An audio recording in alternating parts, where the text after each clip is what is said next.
They didn't know I was listening. My own son, laughing behind my back. Can you believe Dad wants to live alone in the woods like some broke old hermit and his wife? She giggled like she was at a comedy show. Maybe we'll just retire him to our basement and save his money for something useful. That night something broke in me, and I knew. If they could laugh at my dreams, they didn't deserve to be part of them. You work for 4 decades, show up on time, pay your taxes, raise a child, and do your best to build a life worth living, and when the time comes to finally enjoy a sliver of peace, you expect at least some dignity. I wasn't dreaming of world cruises or luxury condos. No, my dream was simple, a small log cabin upstate, just a few hours from where I raised my boy. Garden in the back, a small lake out front where I could fish in the mornings. Quiet evenings with my books and my old records, and maybe, if luck smiled on me, a dog to keep me company. That was it. That was my golden year dream. I'd spent years quietly putting money aside, skipping vacations, cooking at home, driving my old Ford even when my knees ached on the clutch. I didn't tell many people what I was planning, not because I was hiding it, but because it felt personal, sacred even. But eventually, I wanted to share it with them, my son, my daughter-in-law, the people I believed would be happy for me.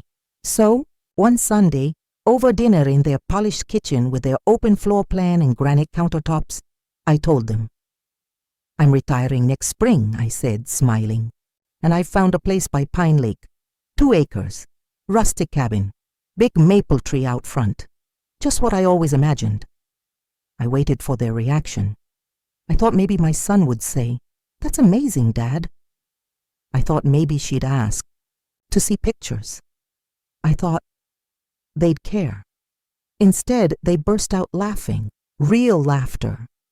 Not the polite kind that slips out when someone tells a bad joke.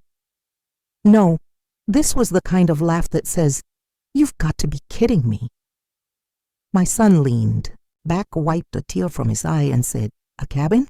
Seriously, Dad, what are you going to do? Start a YouTube channel called Old Man in the Woods?" His wife chuckled. "Isn't that where people go to die?" I tried to smile, thinking maybe they didn't understand. "It's not about isolation," I said. "It's about peace. I just want a quiet place to live out the next chapter." But they didn't stop. "Well," she said with a smirk, "maybe you could move in with us instead. We've got the basement. That way you don't have to waste money on some moldy shack." I looked at my son. He wasn't defending me. He was grinning. "It's not a bad idea, Dad. Save that money for more practical stuff.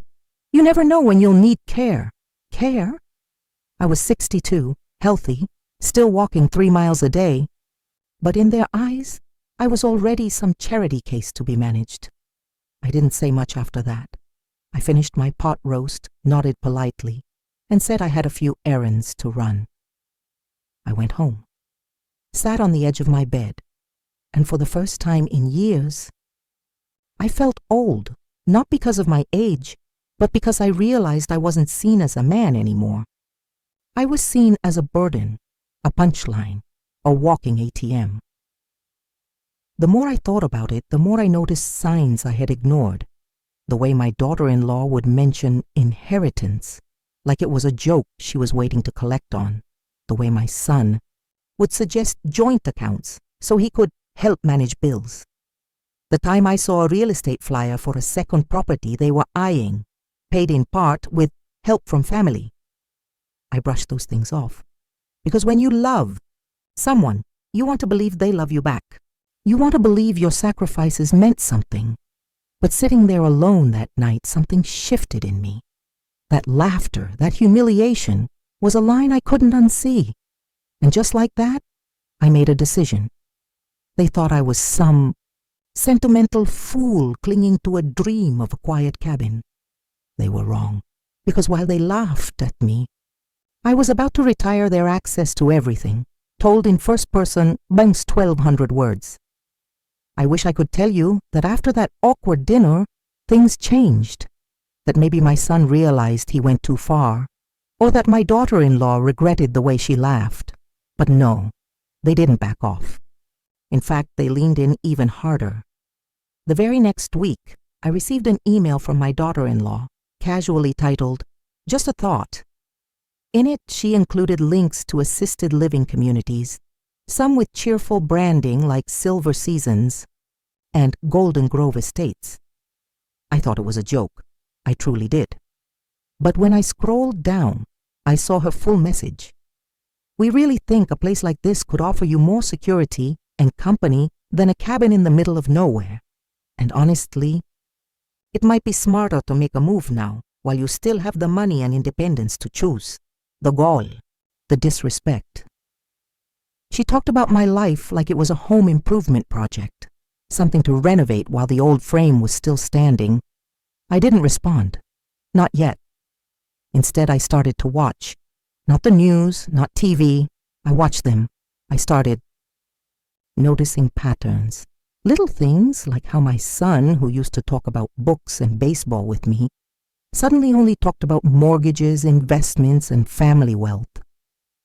Like how my daughter-in-law started bringing up topics like early estate planning and dropping words like power of attorney into casual conversation. Then came the visits. They stopped inviting me to their house. Instead, they started showing up at mine. We were just in the area, they'd say, but I'd catch them peeking into my office, glancing at my mail. My daughter-in-law once offered to help organize my financial folders. Another time she said, "We should go digital with all this, Dad. You'd be surprised how easy it is to lose track of things as you age." As I age? I'm not a fool. I've seen this game played before. I just never imagined it would be my own flesh and blood dealing the cards.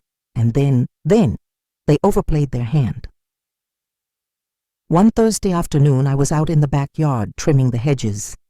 My son thought I was at the store. I heard his voice through the open kitchen window. I paused, leaned closer. "Yeah, I told her it's just a matter of time. Once we get Dad to add me as joint owner on the account, we can start pulling equity out. He's got that place almost paid off." He laughed, not nervously, not guiltily, confidently. "He won't even know. I'll tell him it's a formality." That was it. They weren't just nudging. They were plotting. They didn't care about my peace or my plans or even me as a person. They cared about what I could give them. And once I was empty, I'd be tucked away, preferably behind a keypad entry door in some senior facility with Tuesday bingo nights and beige walls that smelled like antiseptic and forgetfulness. That night, I pulled out every document I owned. Bank, records, property deeds, my will, my pension plan, my emergency savings. I made a fresh pot of coffee. I opened my laptop, and I didn't go to sleep. I went to war. First, I called my lawyer, the same man who handled my wife's affairs when she passed away. A good man, loyal, quiet, sharp as ever. We went over every detail.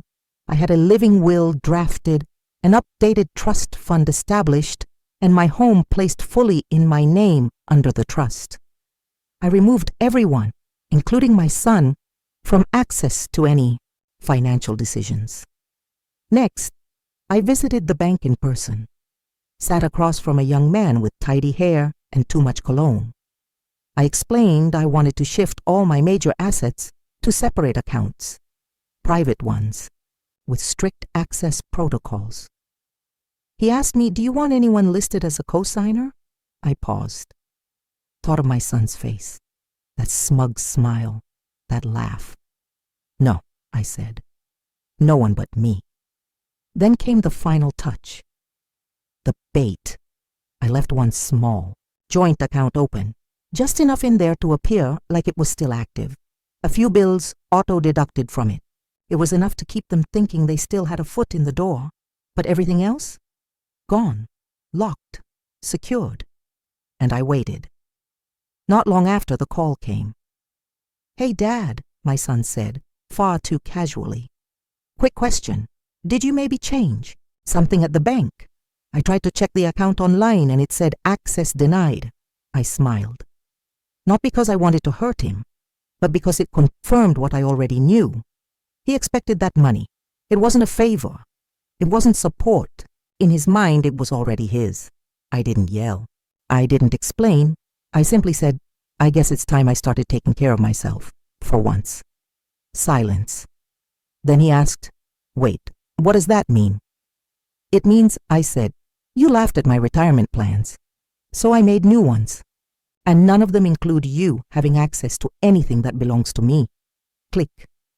That night, I sat on my porch. It was quiet. The kind of quiet people pay millions for. No sound but the breeze in the trees and the crickets tuning up their nighttime symphony. I didn't feel triumphant. I felt free. It wasn't about revenge, not really. It was about respect, about boundaries, about making sure no one, not even the ones you love, can use that love as a weapon. They had plans for my future, but I made sure they would never again write my chapters. They say betrayal doesn't come from enemies. It comes from the ones you break bread with, the ones who sit at your table and call you family. I used to think that was just something people said to make their pain sound poetic. But now, I know it's the ugly truth, because the betrayal I'm about to tell you about, it didn't come from a stranger. It didn't come from a scam artist on the phone or some slick salesman trying to con me out of a few bucks. It came from my own son. And worse, it came with a smile. It started with a voicemail I almost ignored. It was a Tuesday morning. I had just come in from watering the lawn. The air was still warm from the late spring sun, and I had a cup of coffee cooling on the porch rail. The phone buzzed in my shirt pocket. I let it ring. Later, when I sat down to check my messages, I listened without thinking. I figured it would be a telemarketer or maybe one of those spam calls telling me my car warranty was expiring. But no, it was the bank. Mr. Harlan, this is Lisa from Safe Trust Credit Union. I just wanted to confirm a recent inquiry on your mortgage account. We received a request for refinance options, and your name was submitted as the co-owner on the property located at 173 Mill Creek Lane. I dropped the mug. Coffee splashed across the wood floor as the ceramic shattered. But I didn't care. I was frozen. My ears rang, my chest tightened. Mill Creek Lane, that wasn't my address. That was my son's house. I drove to the bank, not walked, not called, drove. 60 miles an hour through side streets. I'm not proud of how I snapped at the teller, or how hard I slapped the countertop when I asked to speak to a supervisor. But grief wears many masks, and that day, mine looked like anger. When I finally got the documents in my hand, I saw it plain as day. A loan application, a refinance form, my name, my social security number, forged, badly too. He hadn't even tried to match my handwriting. It looked like a teenager trying to mimic a doctor's signature. That was the moment. That was the straw. It wasn't just talk anymore. It wasn't just laughter around the dinner table or side comments about retirement communities. It was action. It was theft. It was identity fraud. I was stunned, not because I didn't see it coming, but because deep down, I still hoped I was wrong about him, still hoped that some sliver of the boy I raised was hiding under the grown man with greedy eyes. But no, that boy was gone. I didn't call him. Not at first. I went home. I sat in my chair.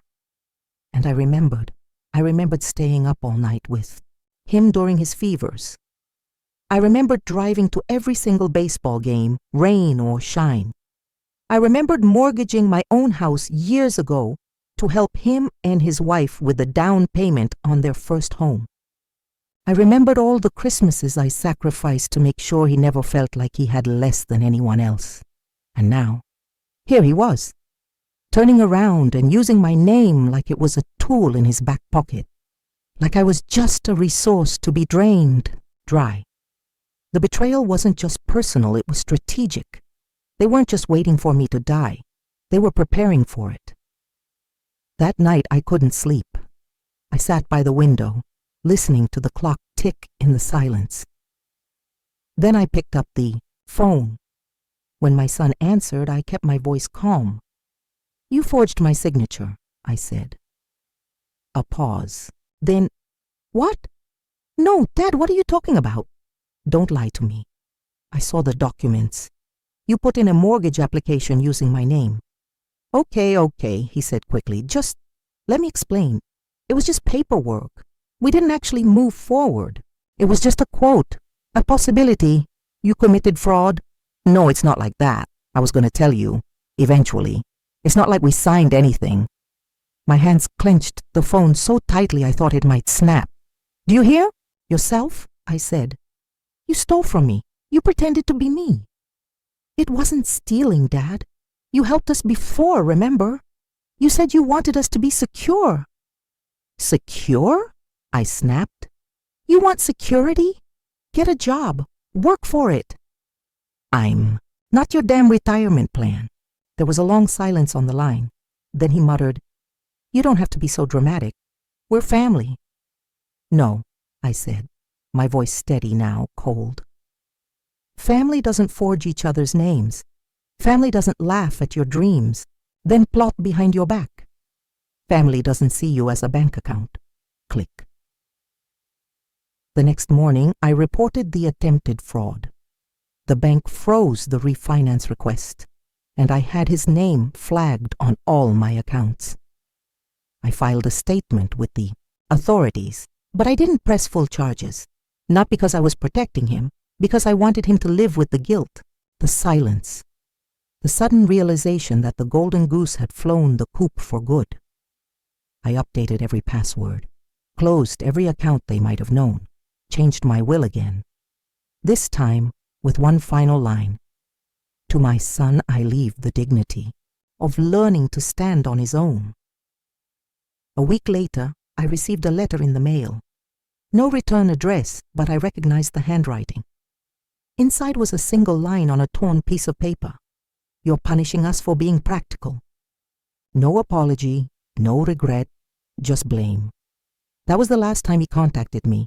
And you know what? I felt relief. It wasn't the relief of winning, it was the relief of finally seeing clearly, of knowing that I didn't need to chase their approval, that I wasn't crazy for wanting something simple, honest, and mine. The straw that broke this camel's back didn't snap me in half. It freed me. They thought I would crumble. They thought that because I was quiet, I was weak. Because I didn't argue, I didn't fight, because I didn't slam doors or yell into the phone, I was just going to sit there like an old fool and let them take what they wanted. They didn't know me at all. I've always believed that revenge is best served cold, but what I was planning wasn't about revenge. Not entirely. It was about reclaiming control of my life, of my peace, of everything they had tried to turn into theirs. So while they laughed behind my back and plotted their next financial move, I was already in motion, and I didn't say a word. Started with the things they couldn't see. I walked into my credit union the following Monday, wearing my old fishing hat and a soft smile. Just another retiree looking to organize a few things. The woman at the counter was young, friendly. She smiled like I was her grandpa, said, "Of course, Mr. Harlan," and printed out my entire account overview. I thanked her. Then I asked to speak to the branch manager. "Nothing's wrong," I told him with a calm chuckle. "Just getting my affairs in order, trying to simplify things before I head off the grid." He laughed politely, not realizing that was exactly what I was doing. By noon, I had transferred 90% of my savings into 2 private investment accounts, both secured under a living trust I'd established years ago, now with updated beneficiaries. Spoiler, my son and his wife were no longer listed. I closed the joint emergency fund they thought I had forgotten about, moved the remaining funds into an account they had no access to, updated my passwords, set up biometric verification. I didn't need them snooping. I needed silence. Next came the legal side. I booked a quiet appointment with my lawyer, a man I trusted more than most family members, the same one who handled my wife's estate when she passed from cancer a decade ago. He didn't ask many questions. He didn't need to. Updating the will again, he asked with a half smile. Let's say I'm making it simpler. He nodded. We went through the paperwork line by line. Power of attorney, revoked. Healthcare proxy, reassigned to an old friend I trusted. Living will, updated. Property deed, transferred to the trust. Beneficiaries, narrowed to exactly one. A charity that helps abused seniors live independently. The IB's irony was beautiful. I wasn't just cutting them out. I was giving everything they expected to inherit to strangers who had earned it. By the end of that week, I had wrapped up what I now call my quiet preparation. But there was one last step, the performance. On Saturday, I called my son. I asked him if he and his wife wanted to come by for dinner. No hard feelings, I said. Let's just talk. Family's family. Of course, they came. They showed up with a bottle of red wine and false smiles. She wore pearls and carried a notebook. He hugged me a little too long, like he knew the act of affection might convince me to loosen the vault. Dinner was polite. Pork roast, garlic potatoes, my wife's old casserole recipe. They complimented everything, asked soft questions, praised me for being so active at your age. And then, right, on cue, she said it. So, have you given any more thought to our idea about co-managing the finances? I pretended to hesitate. You know, I've been thinking a lot about the future. His eyes lit up. I saw it, that flicker of greed behind his pupils. I don't want to be a burden, I said softly. Maybe it's time to simplify everything. Just hand it off to someone younger, someone I trust. My son nodded. That's really wise, Dad. And my daughter-in-law? She reached out and touched my arm gently. We're just so happy to help. I smiled, bit my lip, looked down at my plate like I was nervous. But inside, I was on fire. After dessert, I handed them a folder. Just a few things I've updated. You should take a look. They opened it right there in the living room. Their expressions changed in slow motion. What they saw inside wasn't access. It was distance. It was finality. A letter from my attorney. A statement from the bank confirming the closure of shared accounts. A copy of my new will. And a handwritten note that simply said, You mocked my dream. You attempted theft. And now, you're not in the picture anymore. They didn't say a word for a long time. She turned pale. My son clenched the paper like it was going to bleed money if he squeezed hard enough. You planned this, he said finally. I prepared for this, I replied. This is insane, she whispered. No, I said. What's insane is thinking. You could rob me of my future, then expect to inherit it. They left without saying goodbye. I didn't walk them to the door. I didn't offer leftovers. I sat in my chair and watched them through the window as they got into their SUV. She slammed the door. He punched the steering wheel. And me, I smiled. Not because I had hurt them, because they could no longer hurt me. These quiet preparations weren't just financial. They were spiritual.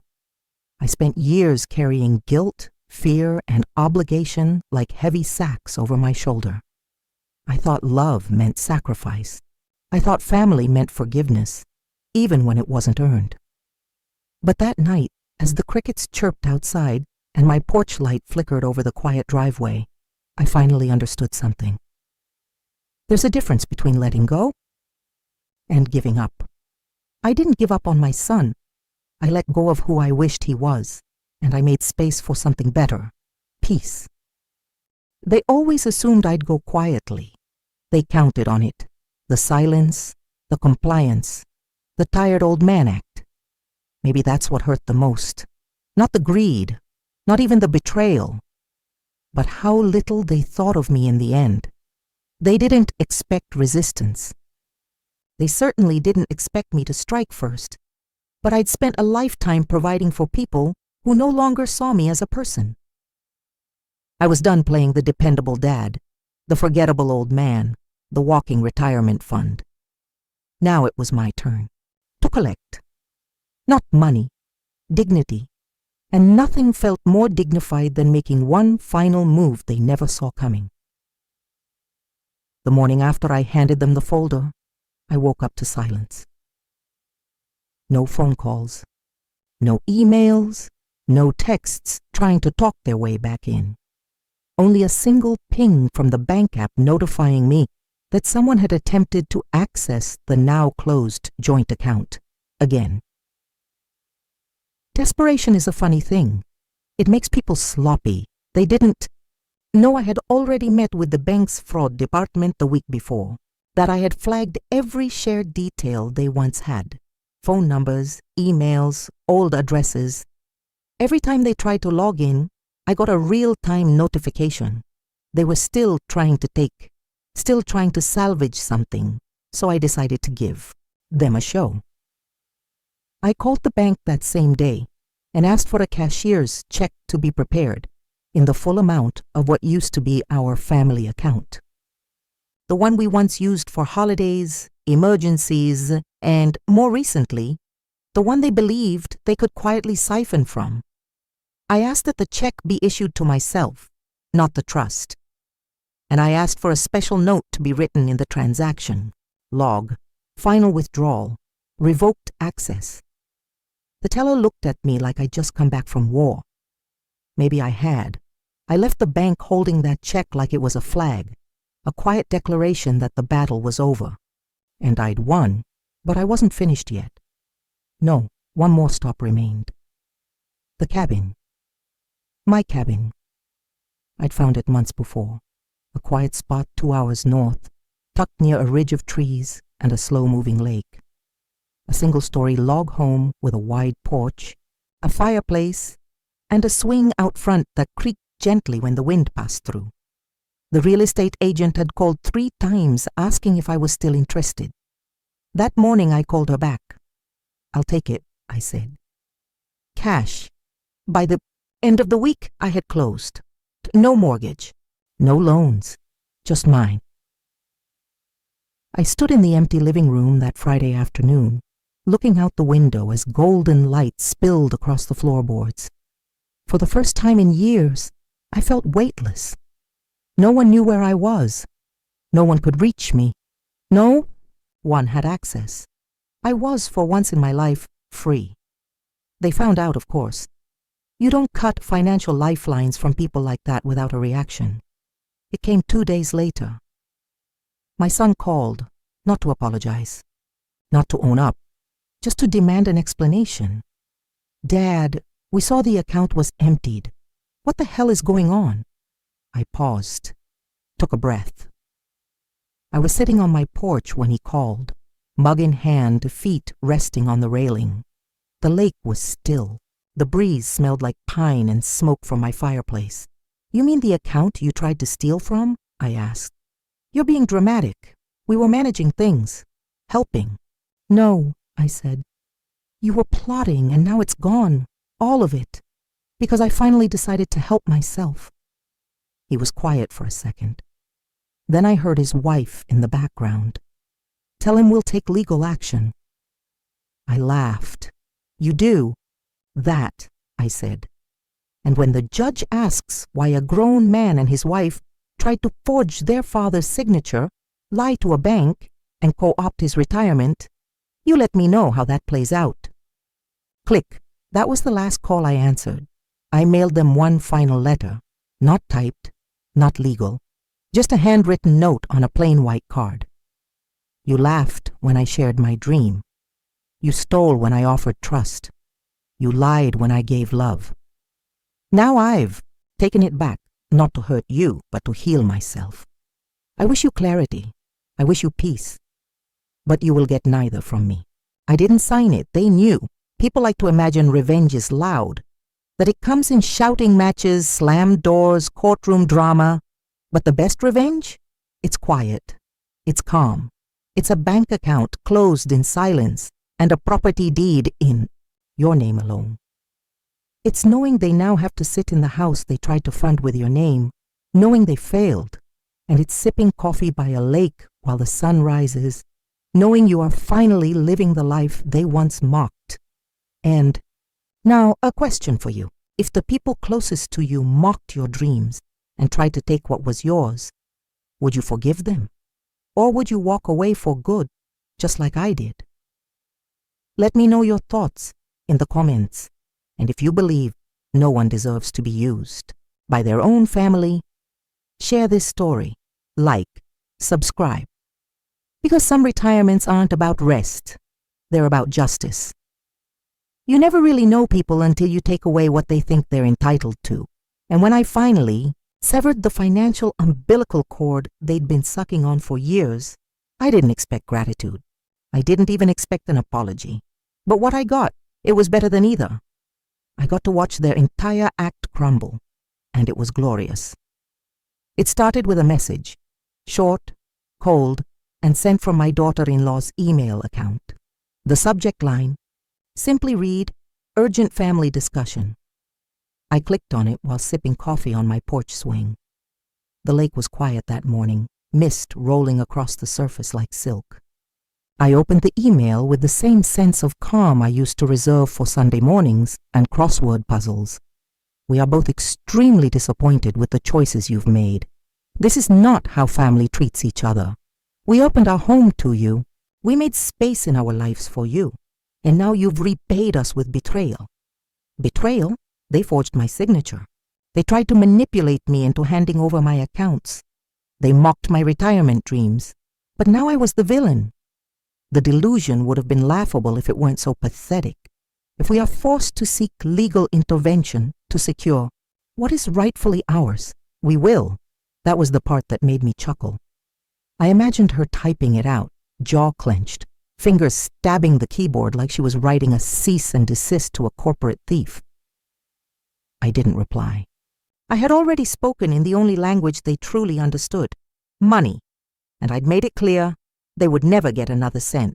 But the real fireworks didn't come until 2 days later. I was out walking a wooded trail behind the cabin when I heard the crunch of tires on gravel. My cell phone buzzed in my pocket. A text from my security system. Motion detected. Front door camera active. I opened the live feed, and sure enough, there they were. My son and his wife, standing on my porch, arms crossed, faces like stone. I watched in real time as they rang the doorbell. Waited. Rang again. When no one answered, I wasn't home after all. My daughter-in-law pressed her face to the window, cupping her hands like she was peering into a store after closing time. They knocked harder. I imagined them rehearsing what they'd say if I opened the door. Maybe she'd cry. Maybe he'd rage. Maybe they'd guilt-trip me about family and what Mom would have wanted. But I didn't answer. I let them knock. I let them feel the distance. They left after 10 minutes. I watched them walk back to the car. No drama, no explosions, just silence. But that silence? It said everything. It said they knew it was over that evening. They posted a long, self-pitying paragraph on social media. It was vague but pointed. Something about how even the people you trust the most can turn their back on you when you need them. Friends commented things like praying for you both and family should always come first. They didn't know the full story. They never do, because manipulators are loud about their pain and silent about their crimes. I considered commenting back. I considered dropping screenshots, dates, bank records, maybe even the forged application that nearly cost me my credit score and my dignity. But I didn't, because the truth doesn't need to shout. It just needs to outlast the lie. In the weeks that followed, I heard from mutual acquaintances. She's furious, one told me. They thought they'd be set for life, said another. Did you really cut them out of the will? Someone asked in a hushed whisper, like I'd committed a felony. I nodded. Every time I nodded, because people like them only learn when there's loss. Not warnings, not second chances, consequences. Then came the call I never expected. It was my daughter-in-law's mother, a woman I'd only ever exchanged pleasantries with at birthdays and baby showers. She called me cruel. She said I was destroying the family. She said, "You're punishing them for being ambitious."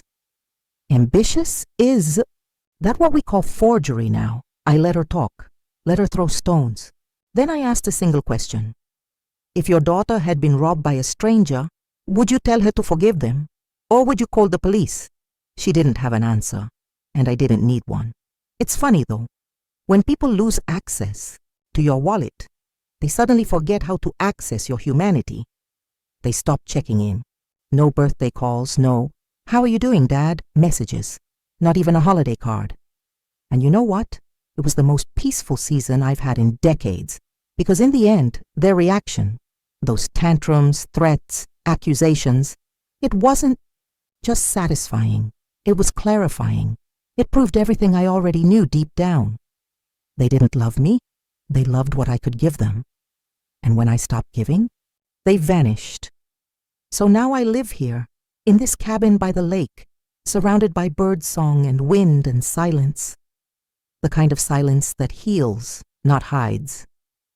I fish, I read, I plant things, I make my own coffee, I sleep through the night, and some mornings, when the sky turns pink and the water reflects back my own face, I smile to myself and think, let them rage, let them cry, let them choke on the silence they created. Because I didn't ruin the relationship, I just refused to keep funding the lie. Sometimes peace isn't a place, it's the absence of certain people. That's a lesson I didn't expect to learn this late in life. But now, every day I wake up, in this cabin by the lake, coffee in hand and sunlight slipping across my wood floor, I realize I didn't lose a family, I escaped one. It's been 6 months since I closed the account, since I locked down the assets, since I burned the bridge, that for too long only carried their needs into my life, never anything in return. I expected some lingering guilt, maybe regret. I braced for it, actually. Kept a journal by the bed just in case I needed to process some long, aching fatherly sorrow. But the pages are still blank. You can't mourn people who never really saw you.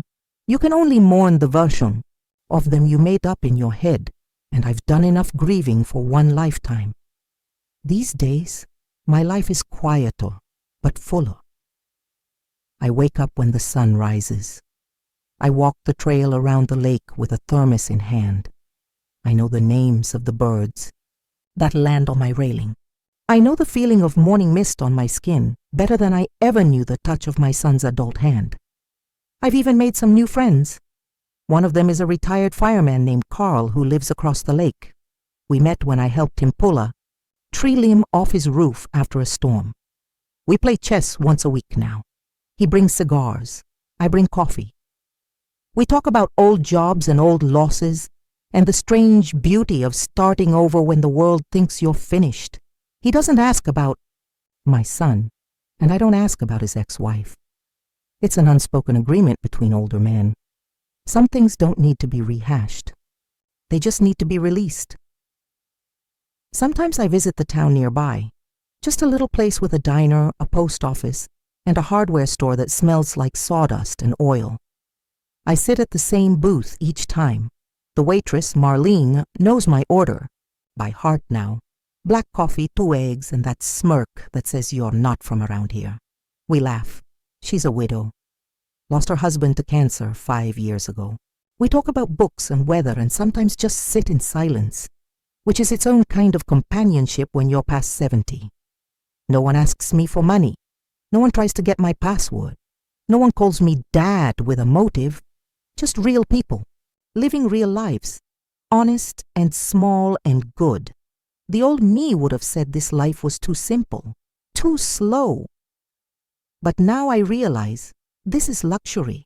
Not yachts or vacations or steakhouse dinners, but peace, boundaries, freedom from manipulation, a full fridge, and a full heart. Every so often I get the itch to check their social media.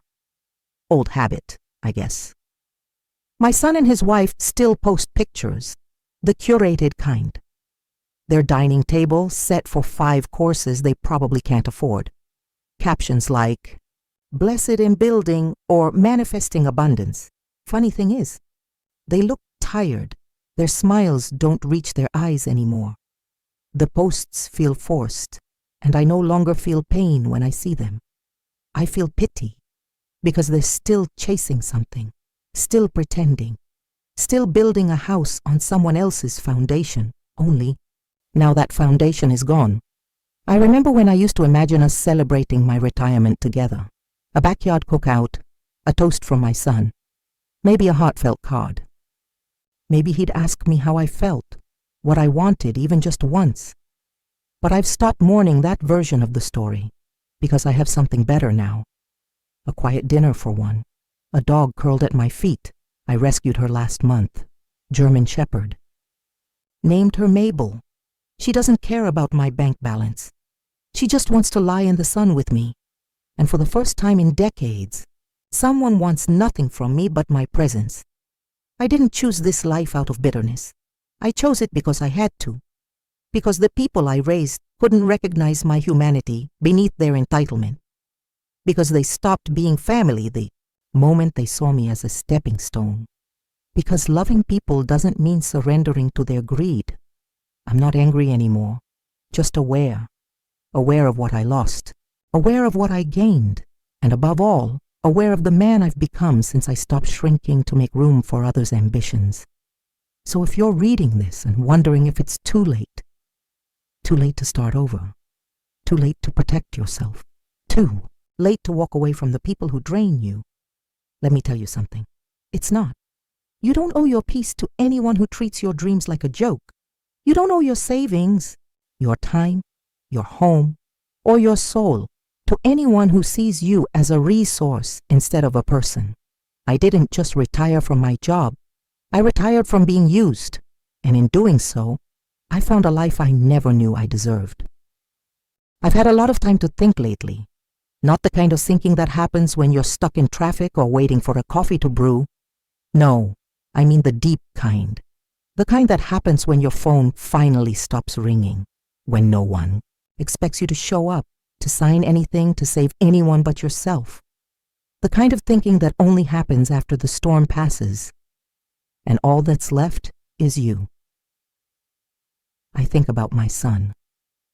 Not the man he is now, but the boy he used to be. The boy who fell asleep on my chest after his first Little League game. The boy who asked me with wide eyes, "Will you still love me even if I don't win?" That version of him, I loved him more than anything, but I've learned something the hard way. Love is not a leash. Love is not a license to be used. Love doesn't come with a PIN code or a routing number. And when people stop seeing you as someone to love and start seeing you as someone to manage, to milk, to manipulate, then you have a decision to make.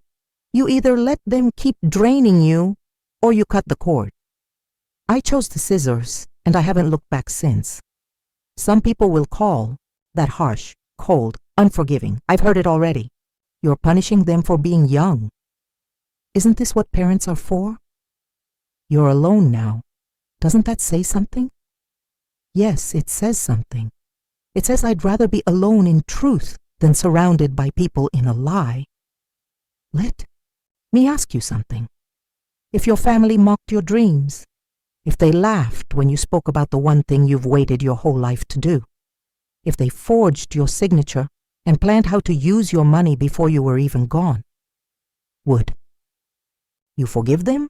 Would you sit there, smile through the betrayal and hand over your peace anyway? Would you give your golden years, the years you earned, to people who saw your worth only in dollars? Or would you walk away? I walked. Not because I don't love them, but because I finally learned how to love myself. I used to think setting boundaries meant shutting people out. Now I know it's how you keep yourself from disappearing. They used to say, family is everything, but if everything costs your dignity, your joy, your safety, then maybe it's time to redefine what family means, because family should never make you feel owned. These days, I sit by my lake and watch the sunrise. I feed Mabel, my rescue dog, and she curls up by my boots like she's found the safest place in the world. I sip my coffee slowly, not because I have nowhere to be, but because I'm exactly where I want to be. I don't check my bank account with dread. I don't watch the phone light up with guilt trips or demands. I don't feel the weight of obligation crushing my chest.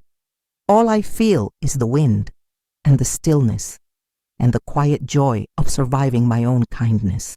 Because that's the trap they don't tell you about. If you're too kind, too giving, too available, people start treating your life like it belongs to them. But it doesn't. It's yours. You get one shot at peace, one chance at a life that doesn't leave you empty and forgotten.